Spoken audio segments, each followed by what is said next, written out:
আসসালামু আলাইকুম ওয়া রাহমাতুল্লাহি ওয়া বারাকাতুহু। প্রিয় দিনী ভাই ও বোনেরা, যেভাবে ইস্তেগফার করলে মহান রব্বুল আলামিন ক্ষমা করে দেন, তো জানতে চাইলে ভিডিওটিতে একটি লাইক দিন এবং চ্যানেলটিকে সাবস্ক্রাইব করে দিন। যদি কেউ বেশি বেশি আল্লাহর কাছে ক্ষমা চায়, আল্লাহ তাআলা তাকে সব প্রকার দুর্দশা থেকে মুক্তি দান করেন, হতাশা ও দুশ্চিন্তা থেকে পরিত্রাণ দান করেন এবং তাকে এমন উৎস থেকে রিজিক দান করেন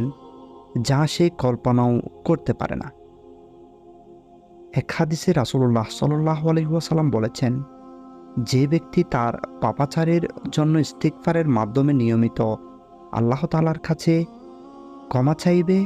আল্লাহ তাআলা তার দরিদ্রতা গুছিয়ে নেবেন, তাকে সব বিপদ আপদ থেকে রক্ষা করে সচ্ছলতা ও নিরাপত্তা দান